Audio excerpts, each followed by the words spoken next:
हैं जिसको हम स्पेक्ट्रल लाइंस कहते हैं, यानी स्पेक्ट्रल लाइंस की सूरत में जो है तो इसको एनर्जी जो है तो रिलीज करता है।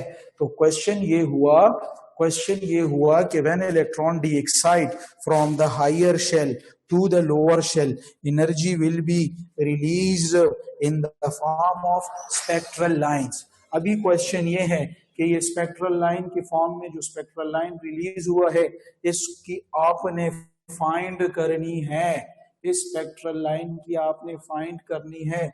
क्या क्या चीज फाइंड करना है? सबसे पहले आपने फाइंड करना है इसका वेव नंबर, कि ये जो स्पेक्ट्रल लाइन रिलीज है तो इसका वेव नंबर क्या है। दूसरे नंबर पे इसका जो है आपने फ्रीक्वेंसी भी स्पेक्ट्रल लाइन की जो है तो क्या करनी है, मेजर करनी है। तीसरा इसमें आपने जो है तो क्या मेजर करना है, आपने इसका एनर्जी डिफरेंस भी मेजर करना है। और चौथा आपको क्या मेजर करना है, नंबर ऑफ स्पेक्ट्रल लाइंस भी आपने मेजर करना है। Is it clear? तो ये आपके 4 टॉपिक्स हैं जो आपको मेजर करने हैं। और जब भी आपको ये मेजर करने हैं तो डेफिनेटली आपको ये जानना जरूरी है कि किसी स्पेक्ट्रल लाइन का वेव नंबर किस शॉर्टकट से मेजर होता है, फ्रीक्वेंसी एनर्जी डिफरेंस और नंबर ऑफ स्पेक्ट्रल लाइंस किस से मेजर होती हैं। तो सबसे पहले मैं आपको यहाँ पे वेव नंबर के लिए एक शॉर्टकट बताता हूं जिससे आप ये मालूम करेंगे। तो वो हमारे पास हो जाएगा, wave number is equal to R1/N1 square minus 1/N2 square. ये आपके पास शॉर्टकट है किसके लिए, वेव नंबर के फाइंड करने के लिए। इसमें थोड़ी इंफॉर्मेशन कुछ है और वो ये है कि ये R क्या है, इसको हम रेडबर्ग्स कांस्टेंट कहते हैं। और रेडबर्ग कांस्टेंट जो है इसकी वैल्यू क्या है, इसकी वैल्यू है R इज इक्वल टू 1.096, ठीक है, इनटू 10⁻⁷ पर मीटर इसकी जो है तो हमारे पास वैल्यू है। ये आपको कांस्टेंट याद रखनी होगी। इसमें ये एमसीक्यूज का पॉइंट है जो आपको R की वैल्यू याद। एक और इसके अंदर एमसीक्यूज का पॉइंट कि ये R जो है इसको रेडबर्ग कांस्टेंट है और ये वैल्यू कहाँ से आई है, यानी कौन से फिगर्स को मल्टीप्लाई डिवाइड किया है तो ये आया है। तो ये भी आपको याद रखना है और वो है R is equal to ME4 divided by 8 epsilon naught square H³ C। तो कल जाते हुए एक स्टूडेंट ने पूछा था मुझसे, एक फीमेल स्टूडेंट थी, उसने कहा था कि सर अगर हम मास को डबल करें और चार्ज को हाफ, इस तरह कोई क्वेश्चन था। तो वो इस रिलेशन से होता है क्योंकि R और मास एक दूसरे के सामने है और ये चार्ज भी E को रिप्रेजेंट कर रहा है। तो एक आपको रेडबर्ग का ये इक्वेशन जो है तो याद करना होता है, तो इससे आप फिर रेडबर्ग के वो वाले क्वेश्चन सॉल्व कर सकते हैं, ठीक है। तो ये वेव नंबर के लिए आपके पास एक क्या हुआ, इक्वेशन फॉर्मूला हुआ। फिर आप ये 1/N1 स्क्वायर और 1/N2 स्क्वायर को समझने के लिए क्या जरूरी है, तो एमसीक्यूज में यहाँ पर लिख ले कि जो हमारे पास N1 है तो ये हमारे पास ग्राउंड स्टेट होता है, ग्राउंड का मतलब लोअर स्टेट, और N2 जो होता है तो ये हमारे पास हायर स्टेट होता है।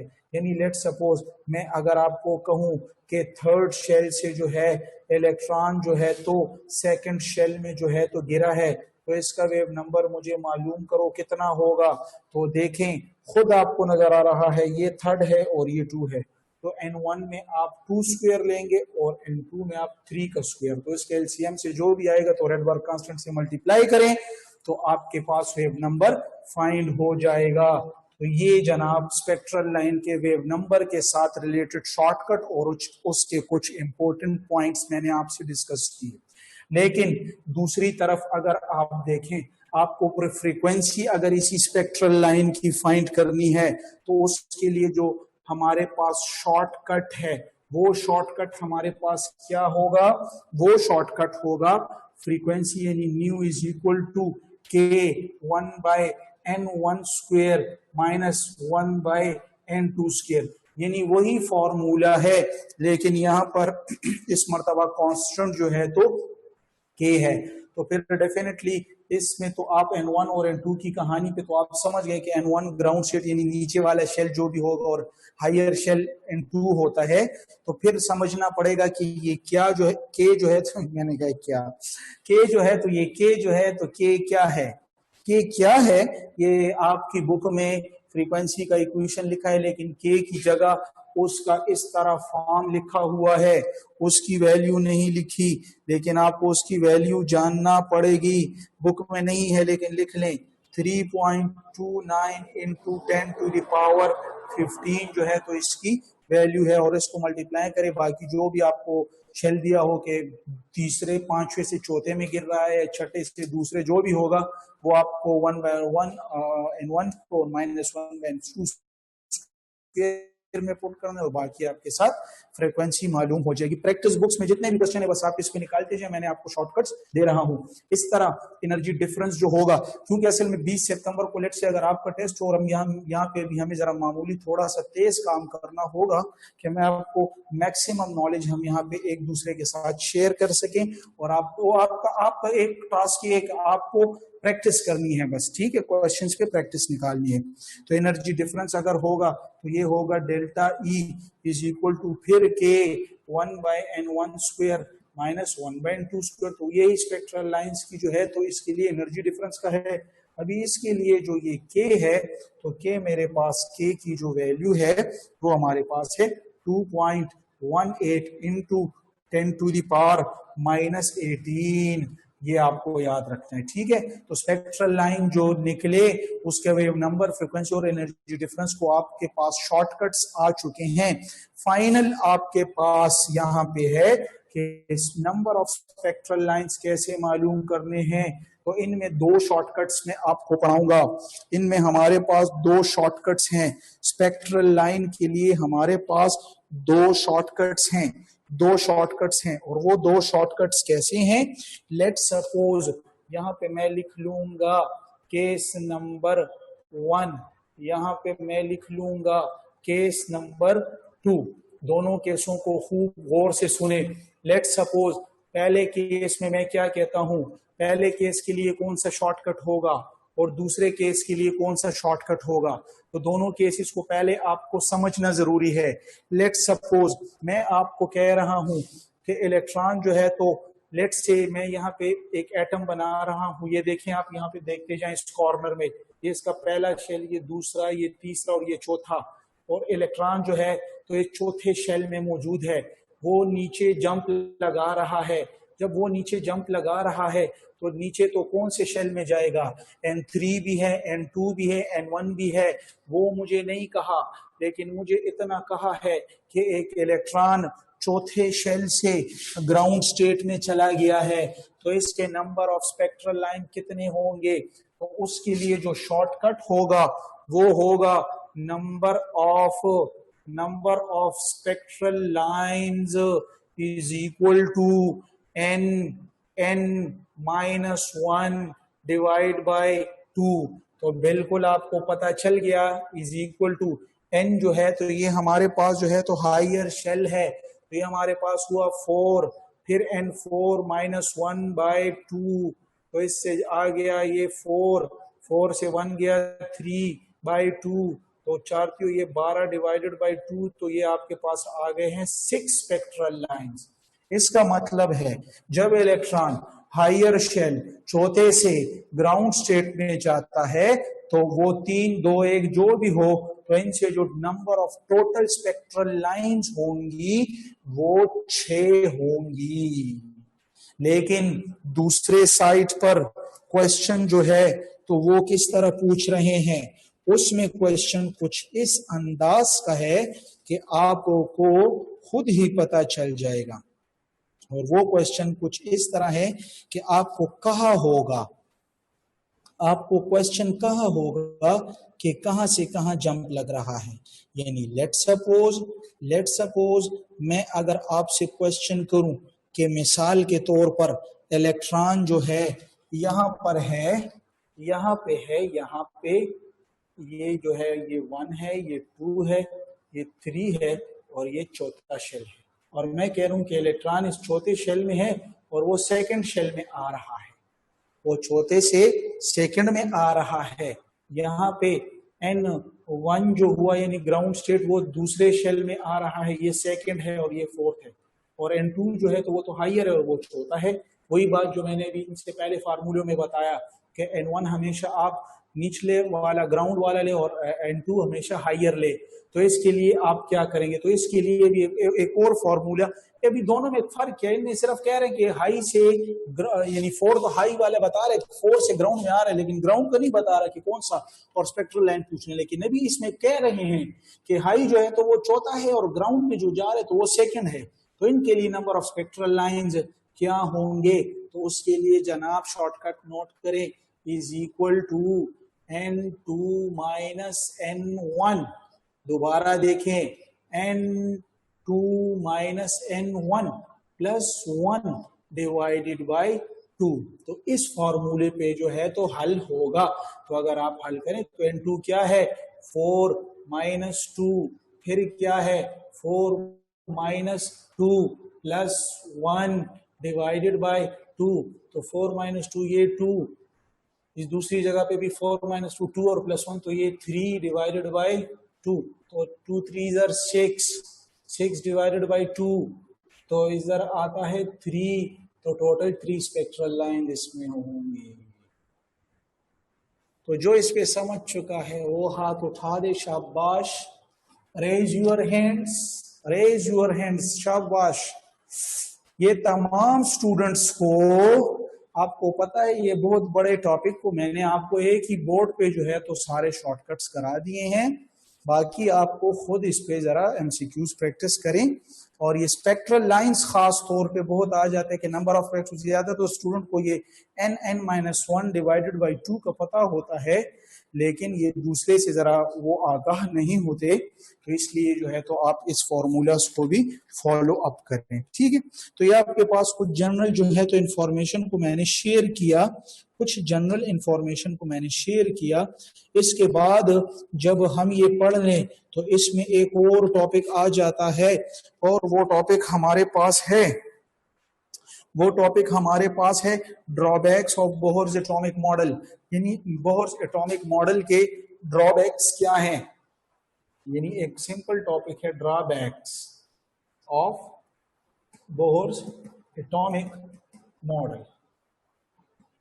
एक सिंपल सा टॉपिक है। पहला ड्रॉबैक के limited only for uni electron system. पहला ड्रॉबैक तो ये कि ये जो रेडियस एनर्जी और ये फ्रीक्वेंसी और ये सारी चीजें जो मैंने शॉर्टकट्स, फ्रीक्वेंसी, स्पीड और वेलोसिटी, ये जो जो चीजें बताई तो ये कर सकता है, लेकिन ये सिर्फ उन सिस्टम के लिए जिनके साथ हाइड्रोजन हो या हाइड्रोजन लाइक हो, जिसमें एक इलेक्ट्रॉन हो, तो उनके लिए एप्लीकेबल है। तो क्वेश्चन क्या है कि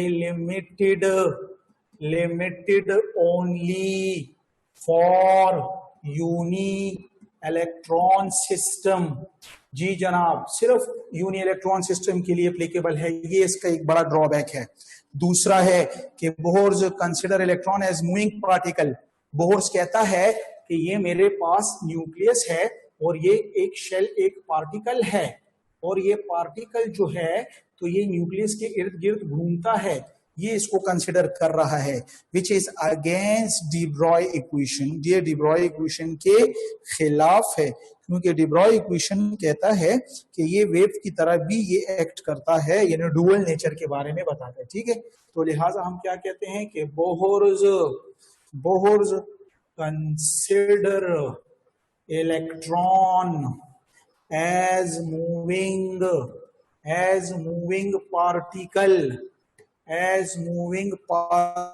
पार्टिकल, और ब्रैकेट में लिख लें which is against de Broglie. लोग डी ब्रॉगली कहते हैं, कोई डी ब्रॉय कहते हैं, एक बात है, डी ब्रॉगली इक्वेशन है तो उसके खिलाफ है। फिर क्वेश्चन आ जाता है कि सर ये डी ब्रॉय इक्वेशन जो है तो ये क्या चीज है, तो डी ब्रॉय इक्वेशन है जनाब wavelength is equal to h by p, ये है। फिर ज्यादातर स्टूडेंट कहते हैं कि ये पी क्या है, तो उसके लिए हम इस इक्वेशन को इस तरह लिखते हैं, wavelength is equal to h by P, momentum है प्रोडक्ट ऑफ मास और वेलोसिटी, तो ये और ओपन हो गया। और अगर इस इक्वेशन में मैं और हाथ पांव मारना शुरू कर लूं तो वेवलेंथ और मास एक दूसरे के इनवर्सली प्रोपोर्शनल हैं। तो इससे एक ये बात भी अखज हुई कि जितना इलेक्ट्रॉन मतलब जितना किसी पार्टिकल का मास कम होगा उतना उसका वेवलेंथ ज्यादा होगा। Is it clear? तो इसी के साथ एक एमसीक्यूज आया हुआ है जो मैं आपसे डिस्कस कर रहा हूं, और एमसीक्यूज ये है कि विच हैज, यानी which has longest wavelength, which has longest wavelength, which has longest wavelength, A electron, B proton, C neutron, D alpha particle. ओए सर ये आप क्या कह रहे हैं यार, ये तो पार्टिकल इलेक्ट्रॉन प्रोटॉन न्यूट्रॉन, ये तो आप वेवलेंथ, और वेवलेंथ तो एक वेव की प्रॉपर्टी है। तो मैंने आपको कहा कि डी ब्रॉय इक्वेशन जो है तो ये डुअल नेचर के बारे में, यानी इसको वेव, इलेक्ट्रॉन प्रोटॉन न्यूट्रॉन को वेव भी कंसिडर कर रहा है, ठीक है। तो इसलिए मैं इस इक्वेशन के बुनियाद पे जब भी क्वेश्चन ईटा में आ जाए कि इन पार्टिकल में वेवलेंथ किसका ज्यादा होगा, तो इसके लिए अभी मैंने शॉर्टकट तो आपको बता दिया, और इसका शॉर्टकट डी ब्रॉय इक्वेशन है जो कि wavelength is inversely proportional to mass. इसका मतलब है कि जितना मास कम होगा उतना उसका वेवलेंथ लॉन्गेस्ट होगा। तो मास खुद देखिए, प्रोटॉन और न्यूट्रॉन और अल्फा पार्टिकल को ज्यादा, इलेक्ट्रॉन सबसे हल्का है, तो इसलिए इसमें ऑप्शन नंबर ए जो है तो हमारे पास करेक्ट आता है। तो जो इसको समझ चुका है हाथ उठाएं, शाबाश, raise your hands, raise your hands, शाबाश, वेरी गुड, शाबाश, बहुत जबरदस्त, ठीक है ना। तो ये जो है तो आप अपने साथ एक पॉइंट में याद कर लें, आप अपने साथ एक पॉइंट नोट में रखें कि एक तो आप ड्रॉबैक भी पढ़ रहे हैं और इसी बहाने आपने डी ब्रॉय इक्वेशन भी याद कर ली, आपने फिजिक्स में भी पढ़ा होगा, लेकिन चले यहाँ पे केमिस्ट्री में भी, और इसके साथ ये रिलेटेड एमसीक्यूज भी आपके समझ में आ चुका है। इसके बाद हमारे पास दूसरा क्वेश्चन क्या है कि बोहर्स और हेजनबर्ग अनसर्टेनिटी प्रिंसिपल जो हैं तो ये भी एक दूसरे के मद्दे मुखालिफ आए हैं। तो हम कहते हैं कि Bohr's atomic model, Bohr's model is against the Heisenberg's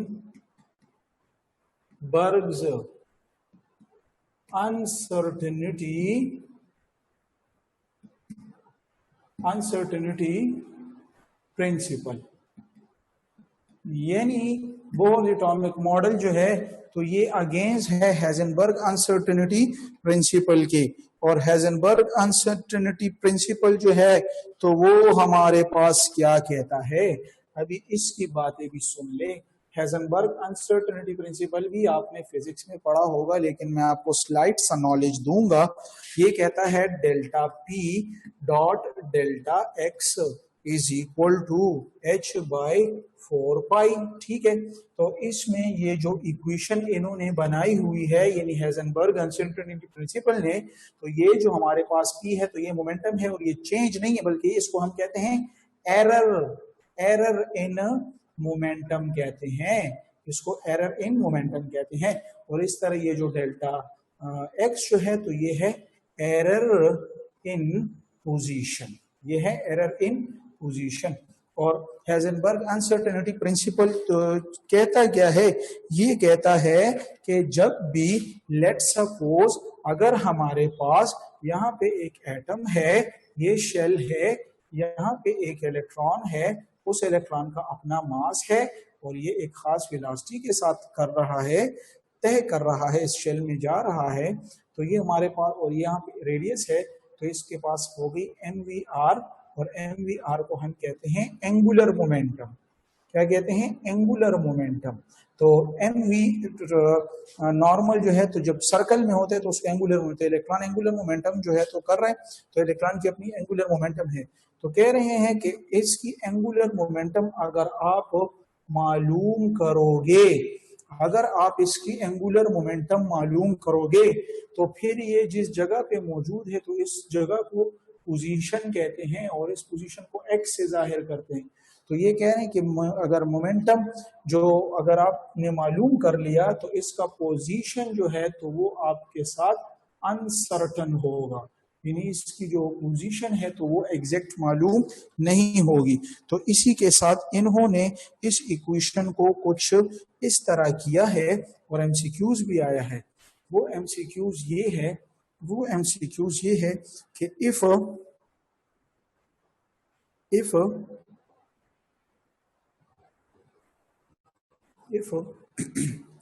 error in momentum is 0, then error in position is A, B, C, T। तो 0, इंफिनिटी, मिनिमम या नन। ये आपके साथ एक क्वेश्चन है, ठीक है। तो अभी आपको तो टेंशन नहीं लेना, फिजिक्स में आपने किया है, मैं आपसे पूछता हूं, चलो। If error in position a momentum is 0 then error in position is, मैं पूछ रहा हूं, आप मुझे वोटिंग के जरिए रेज हैंड करके जवाब देना। ए के साथ जो एग्री है हाथ उठाएं, ए के साथ 0 नहीं। अच्छा, 2 पार्टिसिपेंट ने हाथ उठाया, 2 पास आईपैड और मोहम्मद हसीब, आप दोनों यार गलत हो ना, देखो ना, आईपैड भी गलत है, मोहम्मद हसीब भी गलत है, दोनों गलत हैं। और ये आईपैड माना क्या है, अपना नाम डालने के, आपको हम आपके प्यारे नाम से पुकारें, आईपैड क्या किसे कहते हैं आपको डॉक्टर आईपैड। फिर हम आपसे पूछेंगे कि जो जो डॉक्टर बने, अब हम कहेंगे कौन से हो यार, आपने कौन से रेस हैंड, सर मैं वो आईपैड हूँ सर मैं वो आईपैड हूँ जो डॉक्टर बन चुका हूँ, डॉक्टर आईपैड, ठीक है। तो नाम अपना लिखें, ठीक है ना। तो आईपैड आप गलत हो, ठीक है। तो बी के साथ जो एग्री है मिनिमम के साथ वो हाथ उठाएं। तो मिनिमम के साथ जो है तो वो भी जो है तो आईपैड फिर गलत है, शाह अब्दुल्ला फिर गलत होगी, आईपैड आप प्लीज यार इस तरह मदद करो। सिद्रा आयशा भी गलत है, सब गायब हो गए, जब मैंने कहा गलत हो गायब। इन्फिनिटी के साथ सी के साथ जो एग्री है वो हाथ उठाएं।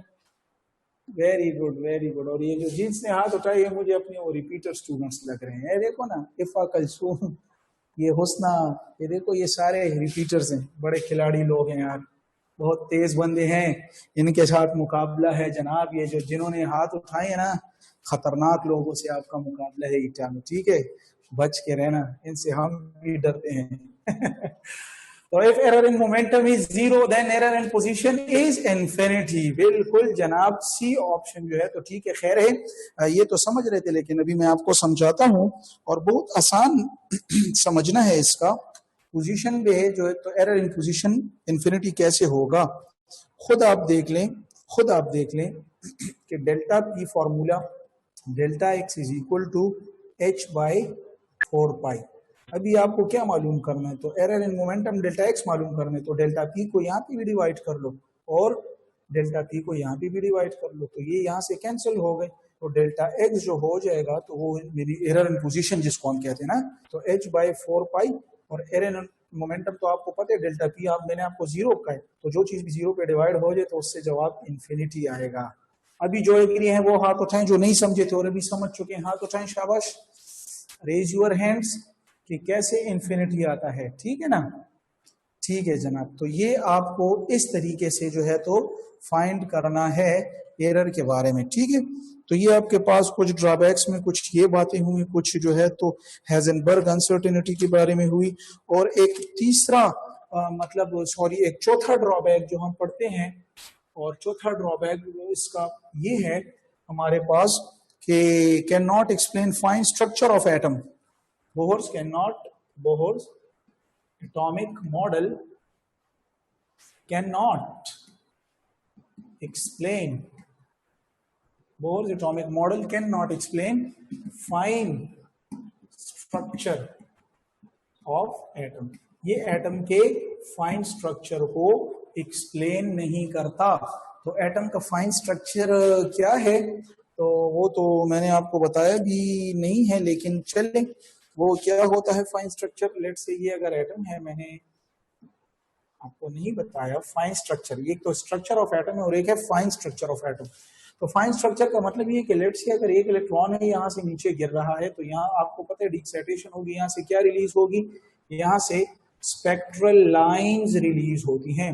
लेकिन इन स्पेक्ट्रल लाइंस को अगर आप नॉर्थ और साउथ पोल से पास करें, इसका मतलब है कि अगर आप इनको मैग्नेटिक फील्ड से पास करें या इनको आप प्लस और माइनस फील्ड प्लेट से, इसका मतलब हुआ कि अगर आप इसको इलेक्ट्रिक फील्ड से पास करें, जब इनको दोनों से पास किया जाएगा तो या एक से पास करें तो ये फाइन लाइंस जो हैं तो ये मजीद टूट जाएंगी, यानी स्पेक्ट्रल लाइंस जो है, सॉरी स्पेक्ट्रल लाइंस फिर बाकी लाइंस में ये देखें डिवाइड हो गई है, यहाँ पे आपको नजर आ रही है, तो इनको फाइन लाइंस कहते हैं। ठीक है, इनको फाइन लाइंस कहते हैं।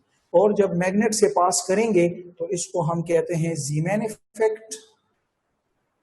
Zeeman effect, when spectral line pass through the magnetic field and split into further lines which are called fine lines, this effect is called Zeeman effect। मगर जब इलेक्ट्रिक फील्ड से पास करो वो स्प्लिट हो जाए मजीद लाइनों में, तो उनको हम कहते हैं स्टार्क इफेक्ट। तो जब बोहर से पूछा गया कि ये क्यों स्पेक्ट्रल लाइन स्प्लिट हुई मैग्नेटिक फील्ड या इलेक्ट्रिक फील्ड से, या बोहर से पूछा गया कि ये ज़ीमैन इफेक्ट, ये स्टार्क इफेक्ट क्या है, तो इन दोनों इफेक्ट को वो एक्सप्लेन ना कर सका। तो हम इसको इस तरह भी कह सकते हैं कि Bohr can not explain fine structure of atom, या इसको हम इस तरह भी कह सकते हैं कि Bohr atomic model can not explain Zeeman and Stark effect. तो ये भी इंपॉर्टेंट के हैं एमसीक्यूज के लिए। स्पेक्ट्रल लाइन को मैग्नेटिक फील्ड से पास करो, फाइन लाइन पे टूटते हैं तो ज़ीमैन इफेक्ट, और अगर भूलता है तो याद रखो, ये देखो मैग्नेटिक में भी एम है और ज़ीमैन में भी एम है, तो याद रखो ज़ीमैन का मतलब है मैग्नेटिक फील्ड। ठीक है, आपको ये याद रहेगा। तो ये कुछ ड्रॉबैक्स जो हैं तो बोहर एटॉमिक मॉडल के हमने यहाँ पे डिस्कस कर लिए। इसके बाद जब हम इनके ये पॉइंट सारे डिस्कस कर लें तो नेक्स्ट इसमें हम पढ़ेंगे हाइड्रोजन स्पेक्ट्रम के बारे में। ठीक है, हाइड्रोजन स्पेक्ट्रम के बारे में कि हाइड्रोजन स्पेक्ट्रम जो है तो ये हमारे पास क्या है। तो हाइड्रोजन स्पेक्ट्रम को जब हम एक्सप्लेन करेंगे तो उसको हम यहाँ सना अब्बास ने रेज हैंड किया है।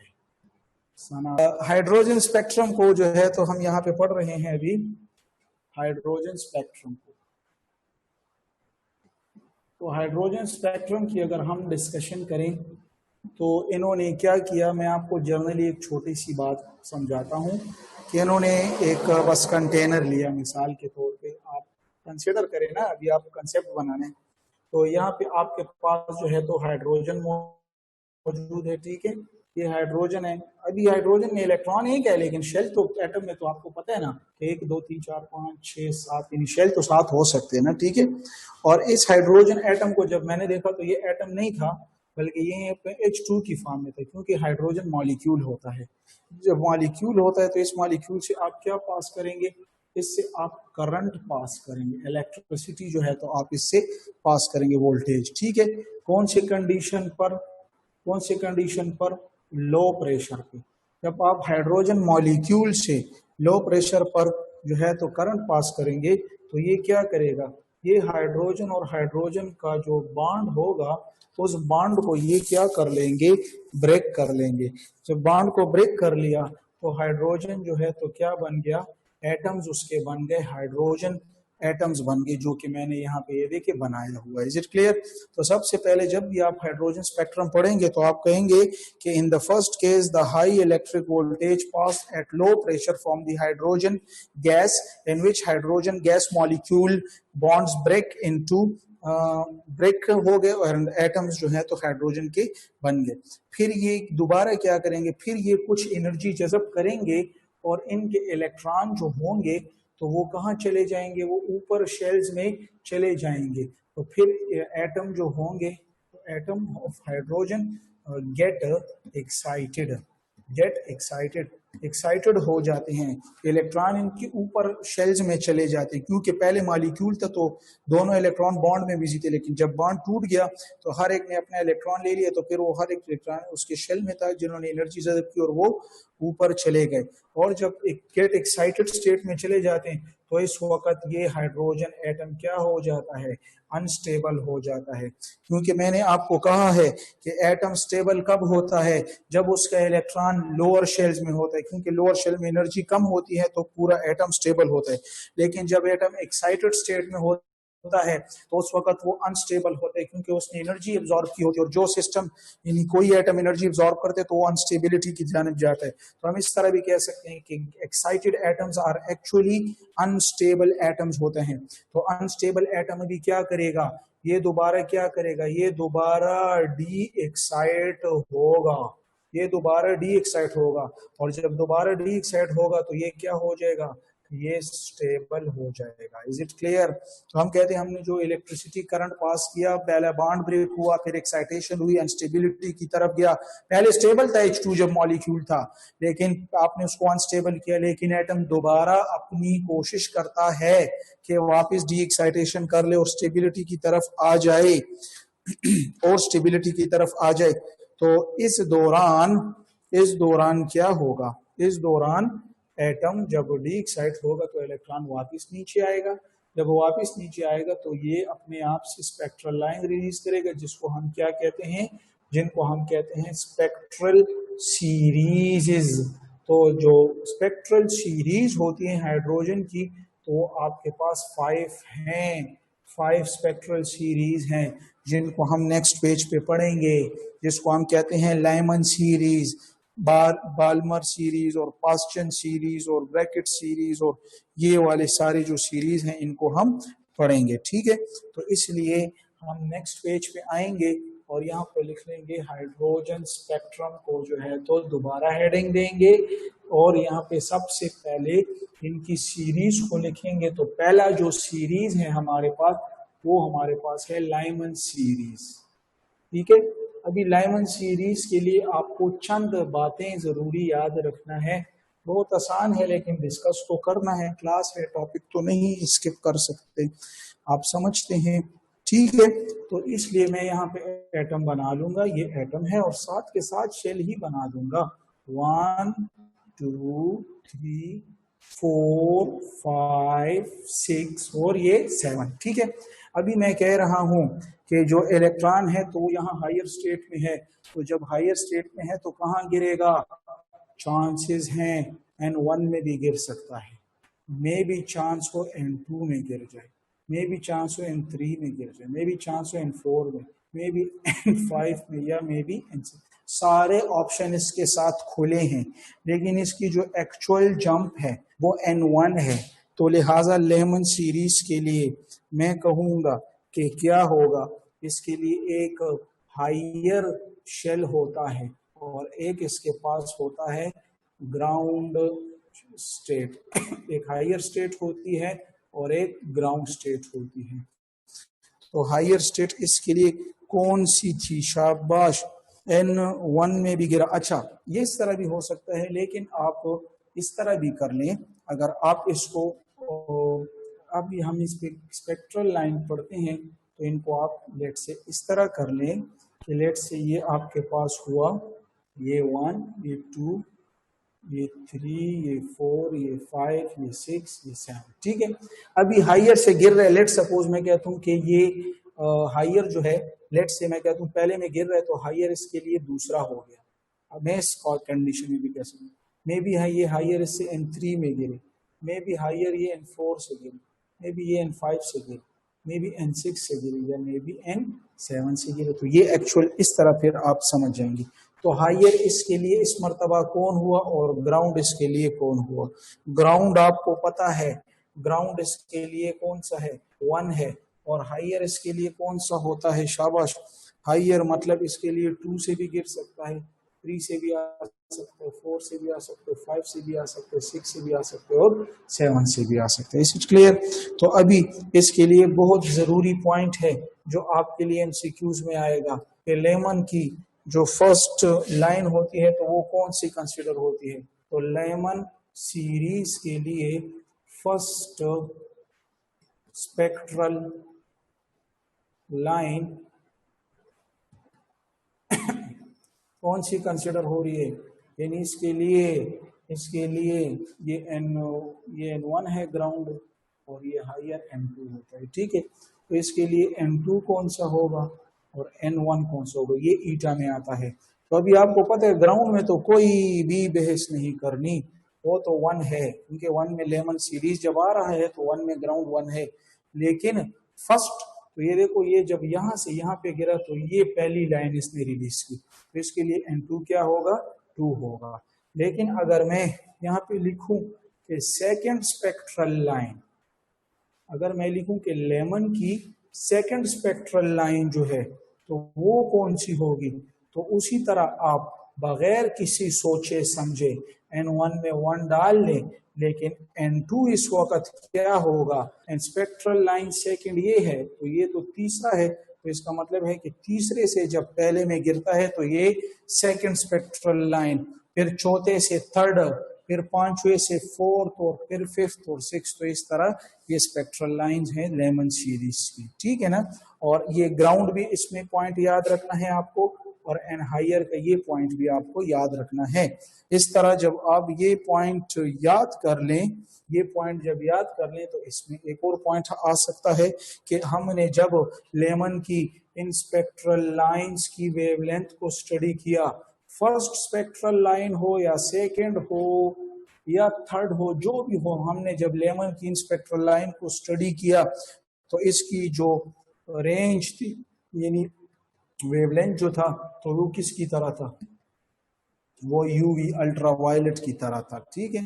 तो लेमन सीरीज की जो रेंज होती है वो यूवी रेंज में आता है, ठीक है। और उनका जो ये स्पेक्ट्रल लाइन वाला किस्सा है फर्स्ट सेकंड थर्ड और फोर्थ XYZ। अभी इसमें एक और एमसीक्यूज भी आ सकता है, आपसे पूछेंगे, वो एमसीक्यूज ये होंगे कि अगर इलेक्ट्रॉन यहां से गिर रहा है N1 में और इस एरिया को हम इन्फिनिटी बोलते हैं, मैंने आपको बताया था जब सातवें शेल से भी इलेक्ट्रॉन बाहर निकल जाएगी ये इन्फिनिटी एरिया होता है, और जब यहाँ से गिरेगा यहाँ तक पहले में आ गए तो हम यहाँ पे क्या कहें, N1 हमारे पास क्या है 1 है, और N2 यानी दूसरी जो स्टेट है वो हमारे पास 2 3 4 5 6 7 नहीं है बल्कि ये इन्फिनिटी है। तो इनसे जो लाइन निकलती हैं तो इनको हम कहते हैं लिमिटिंग लाइंस, इनको हम क्या कहते हैं, लिमिटिंग लाइंस। मैंने इलेक्ट्रॉन फर्स्ट सेकंड थर्ड पे तो समझ गया कॉन्सेप्ट, ये आपके सामने मैंने लिख दिया है, लेकिन जब ऊपर से इन्फिनिटी से गिरता है तो इसको हम लिमिटिंग लाइंस जो है तो कहते हैं, ठीक है। और ये यूवी रेंज में आता है। इस तरह इन्हीं लाइंस की अगर आपको वेव नंबर फाइंड करना है तो मेरे ख्याल से आपको डरने की जरूरत नहीं है। मैंने आपको स्पेक्ट्रल लाइन का वेव नंबर का बताया ना कि wave number is equal to R Rydberg constant 1/n1 square minus 1/n2 square. तो उसमें आप n1 और n2 की जो ये वैल्यू ये पुट करें और बाकी आर की कांस्टेंट की लिखिए, उससे आप उन इन स्पेक्ट्रल लाइंस का वेव नंबर फाइंड कर सकते हैं।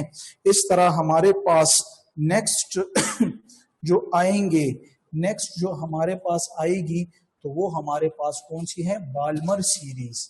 नेक्स्ट हमारे पास कौन सी है, बाल्मर सीरीज, ठीक है ना। और बाल्मर सीरीज हमारे पास क्या से आ रही है लेमन के बाद, शाबाश। तो ये देखें अभी मैं यहाँ पे लिख रहा हूँ, दूसरा है बाल्मर सीरीज। इसमें माना बस ये कुछ बातें हैं, देखिए ये बड़ा पॉइंट याद रखिए, ये वाला first second spectral line limiting वाला याद रखिए, रेंज इसकी याद रखिए, यही चीजें आती है। और यह वेव नंबर ज्यादा से ज्यादा आपको आ जाएगा कि क्या होगा, वो भी आपको मतलब मैंने बता दिया। तो अभी दूसरा अगर मैं दोबारा एटम बनाऊं, मैंने जरा 1 2 3 4 5 6 7, ठीक है। तो अभी पहले को छोड़ दें, यहाँ पे अभी दूसरे में गिर रहा है इलेक्ट्रॉन, यानी N2 जो है तो ये ग्राउंड स्टेट है, ठीक है। और हाइयर कहाँ से गिर सकता है, ये तीसरे से भी गिर सकता है, ये चौथे से भी गिर सकता है दूसरे में, ये पांचवें से भी, ये छठे से भी, और ये सातवें से भी। Is it clear? तो हमारे पास ये है। तो इसके लिए हम यहाँ पे N1 जो है तो वो क्या होगा, 2 होगा, यानी ग्राउंड शेल 2 होगा। और अगर मैं N2 की बात करूं यानी हायर शेल, तो हमारे साथ 3 भी कंसिडर हो सकते हैं, 4 भी, 5 भी, 6 भी और 7 भी। अगर यहाँ से गिरेगा तो उनको लिमिटिंग लाइंस बोलते हैं, ठीक है। और जब बाल्मर सीरीज है बहुत मशहूर है, तो इसके लिए भी हम क्या लिखेंगे कि फिर वही एमसीक्यूज का पॉइंट आएगा कि इसकी फर्स्ट स्पेक्ट्रल लाइन के लिए रेंज कौन सा होगा। तो N1 इसके लिए 2 है और N2 इसके लिए 3 है। लेकिन अगर अगला ही एमसीक्यू दूसरे ही लम्हे में पूछूं कि सेकंड स्पेक्ट्रल लाइन बाल्मर की कौन सी होगी, तो इसके लिए N1 तो वही 2 है और N2 जो है तो वो 3 होगा। Is it clear? और नेक्स्ट एमसीक्यूज कि इसकी रेंज जो इन्होंने स्टडी की, तो वो विजिबल लाइट यानी जो हमारी नॉर्मल 400 से 800 नैनोमीटर जो वेवलेंथ है उनमें जो इसकी रेंज आती है। तो ये आपके पास बाल्मर सीरीज हो गया, ठीक है। इसके बाद फिर थर्ड नंबर हमारे पास कौन सा है, पास्चन सीरीज है, ठीक है। लेमन बाल्मर है और एक पास्चन है, पास्चन सीरीज। तो वही बात है कि पास्चन सीरीज के लिए N1 क्या होगा और N2 क्या होगा। तो वही बात है, एमन आसिफ ने हाथ को जो है तो रेज हैंड किया और ये है एमन आसिफ। अस्सलाम वालेकुम सर। वालेकुम सलाम। तो सर जल्दी से बस ये बता दें कि जो लिमिटिंग लाइन किसी भी स्पेक्ट्रल मतलब शेल की होगी वो हमेशा यूवी रीजन में लाई करेगी या हर उसकी सीरीज की डिफरेंट होगी? नहीं, लिमिटिंग लाइंस तो जब इन्फिनिटी से गिरता है ना, और लिमिटिंग लाइंस भी जो N1 या N2 में गिर रहे तो वो उनका वही होगा जो उनके सीरीज का वो होता है। लेकिन उसका आपको ये नहीं आएगा, वो सिर्फ आपको अगर वेव नंबर फाइंड करना होगा ना, तो फिर N2 में जो है तो आप इन्फिनिटी स्क्वायर लिखेंगे, यानी 1/N1 स्क्वायर में आप तो मतलब वो जिधर गिर रहे वो लिख लें और इन्फिनिटी में 1/इन्फिनिटी स्क्वायर लिख लें, ठीक है ना। सही है सर। तो उसकी रीजन तो वही होगी जो उसकी सीरीज की रीजन है, सही है? हाँ, रीजन वही होती है, रीजन हर एक सीरीज की अपनी स्पेसिफिक है। अच्छा चलिए सही है sir, thank you sir, thank you. अच्छा, तो यहाँ पे अभी हम जो है तो ये फिर 1 2 3 4 5 6 7, तो ना 1 में ना 2 में, तो यहाँ पे अभी N3 में जो है तो इलेक्ट्रॉन गिर रहा है, कहाँ से, चौथे से, पांचवें से, छठे से और सातवें से। तो N1 इसका 3 हुआ और N2 सॉरी कितना हुआ, 4 5 6 और 7। तो इसकी जो फर्स्ट स्पेक्ट्रल लाइन हुई तो वो क्या होगा, फर्स्ट स्पेक्ट्रल लाइन के लिए N1 3 हुआ और N2 जो है तो वो 4 हुआ। और अगर सेकंड स्पेक्ट्रल लाइन है, ये बार बार मैं बता रहा हूँ, आप कहेंगे कि बस हम समझ गए, लेकिन खैर याद रखिए, फिर N1 3 और N2 जो होगा तो ये 5 होगा, ये सेकंड स्पेक्ट्रल लाइन।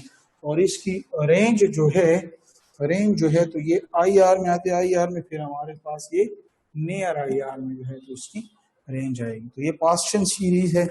और इसके बाद ब्रैकेट और फ्रंट सीरीज आखिर में आ जाती है। एक है ब्रैकेट सीरीज और फाइनल है फंड फंड सीरीज। हमारे पास N1 जो है तो 4 होगा और N2 जो है तो 5 और 6 और 7 हो सकते हैं। और ये मिड IR रीजन में आता है और बाकी वही फर्स्ट सेकंड स्पेक्ट्रल लाइन फिर आप बना दो, ठीक है।